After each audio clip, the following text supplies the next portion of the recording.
इयत्ता तिसरी विषय बुद्धिमत्ता चाचणी घटक 6 सांकेतिक भाषा व्यवसाय. प्रश्न नंबर 1. एका सांकेतिक भाषेत 1 बरोबर 3, 3 बरोबर 5 आणि 5 बरोबर 7 असेल तर 3 गुणिले 5 अधिक 1 ची किंमत किती येईल? आता मित्रांनो, आपल्याला जे गणित दिले ते आहे 3 गुणिले 5 अधिक 1 याची किंमत.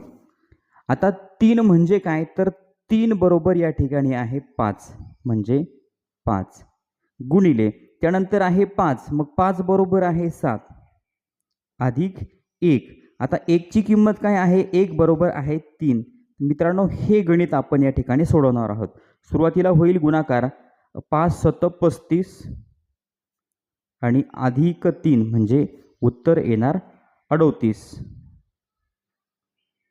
पहिल्या प्रश्नाचं उत्तर आहे पर्याय क्रमांक 1 38. प्रश्न नंबर 2. एका सांकेतिक भाषेत जर फुली म्हणजे अधिक, ए म्हणजे गुणिले, वर्तुळ आणि त्यामध्ये टिंब म्हणजे वजा घेतले तर 8 फुली 6 वर्तुळामध्ये टिंब 4a2 बरोबर किती? मित्रांनो, गणित दिले आपल्याला, तर पासून पुढे आहे हे गणित काय आहे, 8 त्यानंतर आहे फुली, त्यानंतर आहे 6, त्यानंतर वर्तुळ त्यामध्ये आहे टिंब 4a आणि 2. मित्रांनो, हे गणित आपण सोडवणार, त्यासाठी 8 आहे असेच लिहिणार. आता फुली म्हणजे काय, तर फुली म्हणजे आहे बेरीज, त्यानंतर आहे 6, आता वर्तुळ आणि त्यामध्ये टिंब म्हणजे वजा, त्यानंतर आहे 4, आता ए म्हणजे आहे गुणिले आणि त्यानंतर आहे 2. मित्रांनो, हे झालं आपलं गणित तयार. आता आपण गणित सोडवणार, पण सुरुवात आपण कंचे भागुबेव म्हणजे सुरुवात आपण गुणाकार करणार. मग 8 अधिक 6 वजा, आता 4 दुणे 8, पुन्हा होणार अगोदर बेरीज, 8 आणि 6 14 आणि 14 वजा 8, 14तनं 8 गेले, या ठिकाणी खाली राहिले 6. मित्रांनो, हे आहे आपलं उत्तर. दुसऱ्या प्रश्नाचं उत्तर आहे पर्याय क्रमांक 3 6. प्रश्न 3 व 4 साठी खाली चिन्हांसमोर अंक दिलेले आहे. चिन्हांचा व अंकांचा क्रम मात्र सारखाच नाही. प्रत्येक सांकेतिक चिन्हासाठी असलेले अंक ओळखा आणि त्यावरून दिलेले प्रश्न सोडवा. आता मित्रांनो, या ठिकाणी आपल्याला त्रिकोण, यानंतर आहे वर्तुळ त्यामध्ये टिंब, त्यानंतर आहे वर्तुळ त्यामध्ये बेरजेचं चिन्ह बरोबर 143. आता या पद्धतीनं आपल्याला चिन्ह आणि त्यासमोर अंक दिलेले आहेत. तर आता यावरून आपण एक गोष्ट ठरवणार आहोत, जे सामायिक चिन्ह आहेत त्यासाठी कोणता सामायिक अंक आलेला आहे तर ते ओळखणार. आता पहिल्या आणि दुसऱ्यामध्ये जर बघितलं तर या ठिकाणी कोणतं चिन्ह आपल्याला सामायिक दिसतंय काय, तर दिसतंय या ठिकाणी बघा, वर्तुळ आणि त्यामध्ये बेरजेचं चिन्ह हे पहिल्या आणि दुसऱ्यामध्ये सामायिक आहे. मग पहिल्या आणि दुसऱ्यामध्ये सामायिक म्हणजे बघा, या ठिकाणी वर्तुळ आणि त्यामध्ये हे आहे बेरजेचं चिन्ह, पहिल्या आणि दुसऱ्यामध्ये हे चिन्ह सामायिक आहे. मग पहिल्या आणि दुसऱ्यामध्ये सामायिक अंक कोणता आहे तर 4, म्हणजे यासाठी आपण घेणार 4. दुसऱ्या आणि तिसऱ्यामध्ये जर बघितलं तर या ठिकाणी उलटा त्रिकोण आणि उलटा भरलेला त्रिकोण सामायिक आहे. म्हणजे उलटा आणि भरलेल्या त्रिकोणासाठी कोणता सामायिक अंक आलाय तर या ठिकाणी सामायिक अंक आहे 7, म्हणजे उलटा भरलेला त्रिकोण म्हणजे 7. आणि त्यानंतर पहिल्या आणि शेवटच्यामध्ये सामायिक काय आहे तर पहिल्यामध्ये आणि शेवटच्यामध्ये मित्रांनो सामायिक आहे ते म्हणजे या ठिकाणी वर्तुळ आणि त्यामध्ये टिंब. मग वर्तुळ आणि टिंब म्हणजे पहिल्या आणि शेवटच्या अंकांमध्ये सामायिक अंक कोणता आहे तर तो आहे 1. आता ह्या 3 गोष्टी आपल्याला सामायिक मिळाल्या. त्यानंतर मग बाकीच्या गोष्टी आपण शोधून काढू शकतो. तर आपल्याला काय विचारलंय तर मित्रांनो, बाकीच्या सगळ्या गोष्टी आपण सामायिक काढून घेऊया. या ठिकाणी त्रिकोण, आता त्रिकोण म्हणजे काय येईल, हे दोन चिन्ह तर संपले, मग त्रिकोण राहिला. त्रिकोण म्हणजे काय येईल, त्रिकोण म्हणजे 3. त्रिकोण बरोबर मिळाला आपल्याला 3. त्यानंतर दुसऱ्यामध्ये फुली आहे, मग आता फुली म्हणजे काय राहिले तर फुली म्हणजे 2 राहिलंय, फुली बरोबर आहे 2. आणि शेवटच्यामध्ये काय दिसतंय आपल्याला तर या ठिकाणी हा चौकोन आणि त्यामध्ये हे गुणाकाराचं चिन्ह म्हणजे चौथ्यामध्ये आपल्याला मिळालं या ठिकाणी 6. मग आता यावरून आपण प्रश्न नंबर 3 काय आहे, उलटा त्रिकोण. आणि आता उलटा त्रिकोण म्हणजे काय तर उलटा त्रिकोण म्हणजे आहे 7. आणि त्यानंतर वर्तुळ आणि त्यामध्ये टिंब म्हणजे 1. मित्रांनो, तिसऱ्या प्रश्नाचं उत्तर आहे 71 म्हणजे उत्तर आहे पर्याय क्रमांक 2. प्रश्न नंबर 4 सुद्धा आपल्याला या माहितीवरून सोडवायचा आहे. 4 × 5 + 3 या राशीची किंमत काढा. या राशीचे उत्तर कोणत्या चिन्हांनी दाखवले आहे? तर मित्रांनो या ठिकाणी हा चौथा प्रश्न मी या ठिकाणी सोडवतोय. 4 × 5 + 3 4 पंचे 20 + 3 20 आणि 3 झाले मित्रांनो 23. आपलं उत्तर आलं 23. पण आता 23 कसे? तर 2 साठी काय वापरतो आपण मित्रांनो? या ठिकाणी बघू शकतो 2 साठी आहे फुली आणि 3 साठी काय आहे? तर 3 साठी आहे त्रिकोण. म्हणजे फुली आणि त्रिकोण हे आपलं उत्तर आहे. म्हणजे चौथ्या प्रश्नाचं उत्तर आहे पर्याय क्रमांक 4.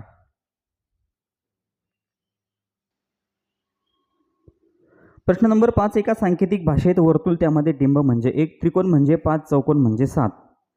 टिंब म्हणजे 0. मित्रांनो शून्यासाठी काही कोणतंच चिन्ह दिलेलं नाहीये. तर या ठिकाणी आहे 17, 57, 0, 51 ही संख्या खालीलपैकी कोणती? तर आता मित्रांनो या ठिकाणी आपण काय करणार? ही संख्या आता ठीक आहे, वर्तुळ त्यामध्ये टिंब बरोबर 1, त्रिकोण बरोबर 5, चौकोन बरोबर 7 आणि शून्यासाठी काहीच दिलेलं नाहीये आणि संख्या दिली आपल्याला 1, 7, 5, 7, 0, 5 आणि 1.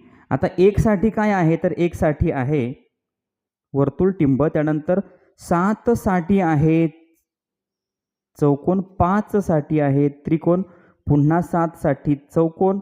आता शून्यासाठी काहीच दिलेलं नाहीये, त्यानंतर 5 साठी आहे पुन्हा त्रिकोण आणि 1 साठी आहे वर्तुळ आणि त्यामध्ये टिंब. मित्रांनो या ठिकाणी या क्रमाने जर आपण चिन्ह बघितली तर 5व्या प्रश्नाचं उत्तर आहे पर्याय क्रमांक 2. मित्रांनो या ठिकाणी बघा वर्तुळ, चौकोन, त्रिकोण, पुन्हा चौकोन, त्यानंतर या ठिकाणी मध्ये थोडा जागा सोडलेली आहे कारण की शून्यासाठी आपल्याला कोणतंच चिन्ह दिलेलं नाहीये. त्यानंतर आहे त्रिकोण आणि त्यानंतर वर्तुळ आणि त्यामध्ये टिंब. 5व्या प्रश्नाचं उत्तर पर्याय क्रमांक 2. प्रश्न नंबर 6 एका सांकेतिक भाषेत 3 = 12, 7 = 56 व 8 = 72 असे लिहिले जाते तर 9 ही संख्या कशी लिहाल? आता मित्रांनो 3 म्हणजे 12, 7 म्हणजे 56, 8 म्हणजे 72 हे कसं आलं? तर 3 ला कशाने गुणलं? 3 ला 4 ने गुणलं, 3 चौक 12. मग 7 ला कितीने गुणलं? तर मित्रांनो 7 ला 8 ने गुणलं, 7 8 56. मग 8 ला कितीने गुणलं? 8 ला 9 ने गुणलं, 8 9 72. म्हणजे त्याच्या पुढचा अंक घ्यायचा. म्हणजे 3च्या पुढे 4, 7च्या पुढे 8, 9 8च्या पुढे 9. मग आता 9च्या पुढे अंक आहे 10, 9 × 10 9 10 90. 6व्या प्रश्नाचं उत्तर आहे पर्याय क्रमांक 3 90. प्रश्न नंबर 7 एका सांकेतिक भाषेत पुढे दर्शविल्याप्रमाणे अंकांसाठी चिन्हे लिहिली जातात. यावरून मित्रांनो हे चिन्ह दिलेलं आहे. या ठिकाणी हे 3 चिन्ह आपल्याला दिलेले आहेत. या संख्येतील अंकांची बेरीज पुढीलपैकी कोणती? आता या पहिल्या चिन्हासाठी काय आहे? तर पहिल्या चिन्हासाठी आहे मित्रांनो 7, दुसऱ्या चिन्हासाठी आहे 3 आणि तिसरं जे चिन्ह आहे त्याची किंमत आहे 4. मग आता या अंकांची बेरीज करायची. 7 + 3 + 4. तर मित्रांनो 7 आणि 3 झाले 10, 10 आणि 4 14. मग 14 साठी कोणतं चिन्ह वापरणार? तर मित्रांनो 1 साठी आहे त्रिकोण आणि 4 साठी हे च्यापेक्षा लहान च्यापेक्षा मोठं हे चिन्ह. म्हणजे 7व्या प्रश्नाचं उत्तर आहे पर्याय क्रमांक 1. प्रश्न नंबर 8 एका सांकेतिक भाषेत राजा हा शब्द 12, मंत्री हा शब्द 34 असा लिहिला तर रात्री हा शब्द कसा लिहाल? मित्रांनो या ठिकाणी राजा बरोबर 12, त्यानंतर आहे मंत्री हा शब्द 34 असा लिहितात तर आपल्याला विचारलंय रात्री. मित्रांनो रा साठी काय आहे? तर रा साठी आहे या ठिकाणी 1 आणि त्री साठी आहे 4. म्हणजे रात्री हा शब्द आपण 14 असा लिहिणार. 8व्या प्रश्नाचं उत्तर आहे पर्याय क्रमांक 3. प्रश्न नंबर 9 जर मदन बरोबर 140, 147, सदन बरोबर 724 तर स बरोबर किती? आता मित्रांनो मदन बरोबर 147, सदन बरोबर 724 तर आपल्याला स विचारलंय. आता दोघांमध्ये कॉमन काय आहे? या ठिकाणी अक्षरांमध्ये जर कॉमन बघितलं तर न कॉमन आहे, त्यानंतर आहे द कॉमन. म्हणजे थोडक्यात आपण सुरुवातीला लिहून घेऊया न म्हणजे आपण कोणता अंक आहे? तर न म्हणजे 7 सुद्धा कॉमन आहे आणि द म्हणजे 4 कॉमन आहे. द म्हणजे आपण घेऊया 4. म्हणजे या ठिकाणी आदला बदल सुद्धा करू शकतो. द म्हणजे 7, न म्हणजे 4 असं घेऊ शकतो. मग आता या ठिकाणी काय राहिले? म राहिले. म म्हणजे काय? तर म म्हणजे मिळालं आपल्याला 1 आणि या ठिकाणी राहिले स. स म्हणजे काय? तर या ठिकाणी 7 झाला, 4 झाला. स म्हणजे आलं 2. म्हणजे 9व्या प्रश्नाचं उत्तर आहे पर्याय क्रमांक 1, 2. म्हणजे मित्रांनो आपण या ठिकाणी बघू शकतो 7, 7 कॉमन गेला, 4, 4 कॉमन गेला. म्हणजे फक्त राहिला म, म म्हणजे 1 आणि या ठिकाणी राहिलं स, स म्हणजे 2. प्रश्न नंबर 10. एका सांकेतिक लिपीत 64 ही संख्या 2322 अशी लिहितात, तर 98 ही संख्या खालीलपैकी कोणती? आता मित्रांनो 64 हे कसे लिहिले जातात? तर थोडक्यात 23 आणि 22 आणि आपल्याला विचारले 98 ही संख्या कशी लिहिली जाईल? तर आता या ठिकाणी आपण बघितलं तर मित्रांनो हे 6 कसे आले? तर 2 आणि 3चा गुणाकार म्हणजे 6. हे 4 कसे आले? 2चा आणि 2चा गुणाकार म्हणजे 2 4. आता या ठिकाणी 9 आणि 8 आपण त्याच पद्धतीनं शोधणार आहोत. आपण पर्याय क्रमांक 1 जर या ठिकाणी घेतला तर 3 आणि 3चा गुणाकार 3 त्रिक 9 आणि 2चा आणि 4चा गुणाकार 2 चोक 8. मित्रांनो उत्तर बरोबर येतं. 33 आणि 24 म्हणजे 98. बघा 3 त्रिक 9 आणि 2 चोक 8. 10व्या प्रश्नाचं उत्तर आहे पर्याय क्रमांक 1. प्रश्न नंबर 11. एका सांकेतिक भाषेत 12 बरोबर 144, 13 बरोबर 169, 14 व 14 बरोबर 196 असतील तर 16 हे त्या संकेतानुसार कशी लिहावीत? मित्रांनो या ठिकाणी 12चा वर्ग आहे 144, 13चा वर्ग 169, 14चा वर्ग 196 आणि या ठिकाणी 16चा वर्ग आहे 256. वर्ग म्हणजे दिलेल्या संख्येला त्याच संख्येने गुणणे. मग 16चा वर्ग आहे 256 म्हणजे या ठिकाणी आपल्याला वर्ग संख्या दिलेली आहे. 12चा वर्ग 144, 12 म्हणजे 144. त्या पद्धतीनं 16 म्हणजे 256. 11व्या प्रश्नाचं उत्तर आहे पर्याय क्रमांक 4. प्रश्न नंबर 12. एका सांकेतिक भाषेत पुढील प्रमाणे संख्या लिहितात. 1 बरोबर 2, 2 बरोबर 6, 3 बरोबर 12. तर 5 ही संख्या खालीलपैकी कोणती? मित्रांनो आता 1 बरोबर 2. आता 1 बरोबर 2 कसे आले? तर 1 ला आपण 2 ने गुणलं. 1 दुणे 2. त्यानंतर 2 बरोबर 6 कसे आले? तर 2 ला आपण 3 ने गुणलं. 2 त्रिक 6. त्यानंतर 3 बरोबर 12 कसे आले? तर 3 ला आपण 4 ने गुणलं. म्हणजे पुढचा अंक घ्यायचा. 3 चोक 12. तसं आपल्याला 5 विचारले. मग 5च्या पुढचा अंक आहे 6. 5 सख उत्तर आलं 30. 12व्या प्रश्नाचं उत्तर पर्याय क्रमांक 4, 30. प्रश्न नंबर 13. एका सांकेतिक भाषेत महाराष्ट्र या शब्दासाठी 6789 हे अंक वापरले जातात. तर पती या शब्दासाठी 12 हे अंक वापरले जातात. तर राष्ट्रपती या शब्दासाठी कोणते अंक वापरले जातील? मित्रांनो प्रश्न सोपा आहे. या ठिकाणी आपण बघितलं तर महाराष्ट्र या शब्दासाठी 6789 आणि त्यानंतर आहे पतीसाठी 12. आपल्याला विचारलंय राष्ट्रपती. मग आता या ठिकाणी राष्ट्रासाठी जर बघितलं तर आहे 89 आणि पतीसाठी आहे 12 म्हणजे 89 12 कुठं आहे? तर 13व्या प्रश्नाचं उत्तर पर्याय क्रमांक 3. राष्ट्रपतीसाठी 8912 हे अंक वापरले जातील. प्रश्न नंबर 14. जवान बरोबर 123, महान बरोबर 543, कमान बरोबर 673. तर महाजन या शब्दासाठी कोणते अंक वापराल? प्रश्न नंबर 14. जवान बरोबर 123, महान बरोबर 543, कमान बरोबर 673. तर महाजन या शब्दासाठी कोणते अंक वापराल? आता मित्रांनो जवान, महान, कमान हे शब्द आपण लिहून घेतले. त्यांच्यासाठी असणारे अंकसुद्धा आपण लिहून घेतले. तिघांमध्ये कॉमन कोणता शब्द आहे? तर या ठिकाणी न आहे. न हे अक्षर आहे. मग आता तिघांमध्ये न न न आणि तिघांमध्ये कॉमन अंक कोणता आहे? तर 3 3 आहे. 3 3 3 म्हणजे न बरोबर 3 हे आता फिक्स झालं. आपल्याला विचारलेलं आहे महाजन. महाजन या शब्दासाठी काय लिहिणार? आता म आहे. म साठी काय आहे? तर या ठिकाणी आता म म्हणजे 5. बघा म या ठिकाणी 1 नंबरला आहे. मग या ठिकाणी 1 नंबरला काय आहे? म बरोबर 5. त्यानंतर आहे हा. हा साठी आहे 4. त्यानंतर ज साठी काय घेणार आपण? ज बरोबर 1 आणि न म्हणजे काय, तर न म्हणजे 3 आपल्याला मिळालेलं आहे. तर महाजन म्हणजे काय, तर म म्हणजे 5, हा म्हणजे 4, ज म्हणजे 1 आणि न म्हणजे 3. 54 13 हे आपलं उत्तर आहे. म्हणजे या ठिकाणी 14व्या प्रश्नाचं उत्तर आहे पर्याय क्रमांक 2. प्रश्न नंबर 15. जर कमल बरोबर 637, नमक बरोबर 936 तर मन बरोबर काय? मित्रांनो, या ठिकाणी कमल आणि नमक हे शब्द आपण लिहून घेतले. दोघांसाठी वापरलेली जी संख्या आहे ती पण आपण लिहून घेतली. आता या ठिकाणी दोघांमध्ये कॉमन काय आहे, तर मित्रांनो या ठिकाणी म हे अक्षर कॉमन आहे आणि या ठिकाणी 3-3 हा अंकसुद्धा कॉमन आहे असं आपण गृहीत धरलं. त्यानंतर आहे क आणि क सुद्धा कॉमन आहे. मग या ठिकाणी बघितलं तर 6 सुद्धा कॉमन आहे. म्हणजे आपण घेऊया क बरोबर आपण घेतलं या ठिकाणी 3 आणि म बरोबर जर घेतलं आपण या ठिकाणी 6. तर आता यावरून आपल्याला ल म्हणजे 7 मिळालं. ल बरोबर 7 आणि या ठिकाणी न बरोबर 9. आपल्याला विचारलंय न. आता म साठी काय मिळालं आपल्याला, म साठी आहे 6 आणि न साठी काय विचारलं, काय उरलं आपल्या या ठिकाणी, न साठी आहे 9. म्हणजे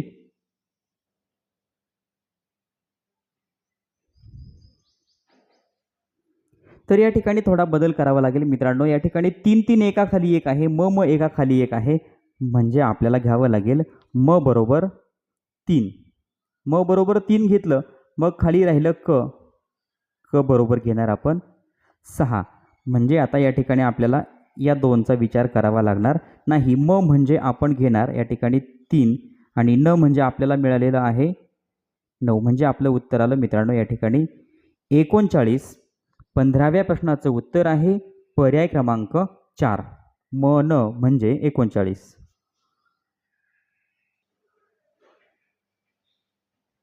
प्रश्न नंबर 16. एका सांकेतिक भाषेत चरक हा शब्द अधिक वर्तुळ त्रिकोण असा लिहितात, तर कचर हा शब्द कसा लिहिता येईल? मित्रांनो, चरक बरोबर दिलंय आपल्याला अधिक वर्तुळ आणि त्रिकोण आणि आपल्याला विचारलंय क च आणि र. तर या ठिकाणी मित्रांनो क साठी काय घेतलंय आपण, तर क साठी घेतला होता या ठिकाणी त्रिकोण. क साठी या ठिकाणी आहे त्रिकोण. च साठी आहे अधिक. आपण या ठिकाणी चरक हा शब्द बघतोय. चरक च साठी आहे अधिक आणि त्यानंतर आहे र साठी काय आहे, तर र साठी आहे वर्तुळ. बघा, क साठी त्रिकोण, च साठी आहे अधिक आणि र साठी आहे वर्तुळ. म्हणजे क साठी त्रिकोण, च साठी अधिक आणि र साठी घेतला आपण या ठिकाणी वर्तुळ. म्हणजे मित्रांनो 16व्या प्रश्नाचं उत्तर आहे पर्याय क्रमांक 2. त्रिकोण अधिक आणि वर्तुळ. प्रश्न नंबर 17. सुमन बरोबर 456, सुहास बरोबर 478 तर वामन बरोबर काय? मित्रांनो या ठिकाणी सुमन बरोबर 456. त्यानंतर आहे सुहास बरोबर 478. तर आपल्याला विचारलंय मित्रांनो वामन. मग आता या ठिकाणी आपण बघू शकतो सु आणि सु दोन अक्षर या ठिकाणी सु कॉमन आहे. या ठिकाणी सु अंकांमध्ये जर बघितलं तर 4 आणि 4 म्हणजे आपल्याला मिळालं सु बरोबर 4 हे कॉमन मिळालं. मग आता मन राहिलं. या ठिकाणी आता वा म्हणजे काय, तर वा म्हणजे आपण या ठिकाणी बघू शकतो वा म्हणजे आपल्याला मिळेल 7. बघा, वा म्हणजे 7 आणि मन साठी काय आहे, तर मन साठी आहे 56. म्हणजे उत्तर आलं 756. 17व्या प्रश्नाचं उत्तर पर्याय क्रमांक 4.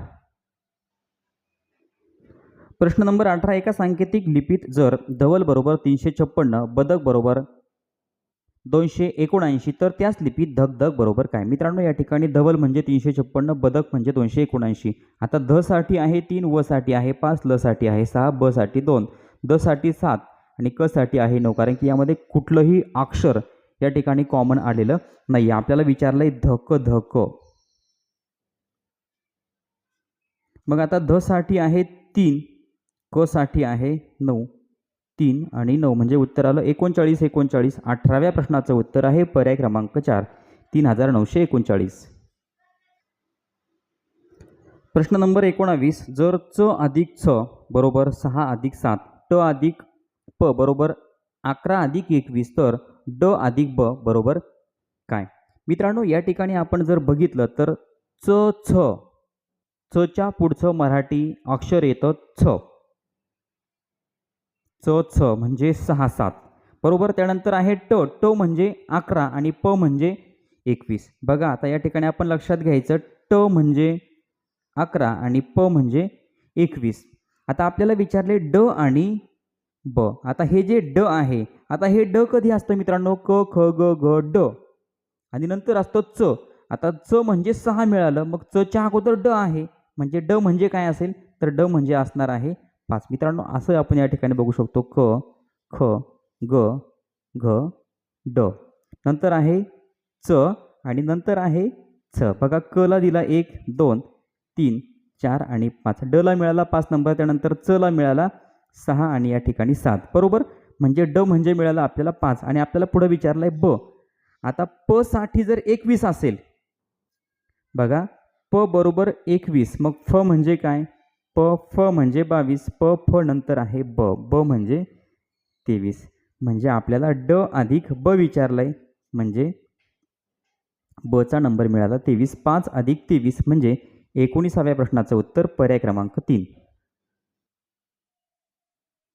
प्रश्न नंबर 20. जर 63 बरोबर 36 75 बरोबर 57 85 बरोबर 58, तर 97 बरोबर किती? मित्रांनो, या ठिकाणी आपण जर बघितलं तर 63 म्हणजे 36, म्हणजे काय झालं? या ठिकाणी अंकांची अदलाबदल झाली, म्हणजे 3च्या जागी आला 6 आणि या ठिकाणी 6च्या जागी आला 3. म्हणजे एकक स्थानचा जो अंक आहे तो गेला दशक स्थानी, दशक स्थानचा अंक आला एकक स्थानी. त्यावरून आपल्याला विचारले 97. मग आता 97चं काय होणार? 7च्या जागी येणार 9 आणि 9च्या जागी 7. उत्तर आलं 79. म्हणजे 20व्या प्रश्नाचं उत्तर आहे पर्याय क्रमांक 2. विद्यार्थी मित्रांनो, एकूण प्रश्न संख्या आहे 25. यातले 20 प्रश्न मी सोडवून दाखवलेले आहेत. राहिलेले प्रश्न सोडवण्याचा तुम्ही प्रयत्न करणार आहात. या ठिकाणी चॅनलवर नवीन असाल तर चॅनल सबस्क्राईब करा. व्हिडिओ आवडला तर लाईक करा. कमेंट करून कळवा. आपल्या मित्रांना, आपल्या मैत्रिणींना व्हिडिओ शेअर करायला विसरू नका. धन्यवाद.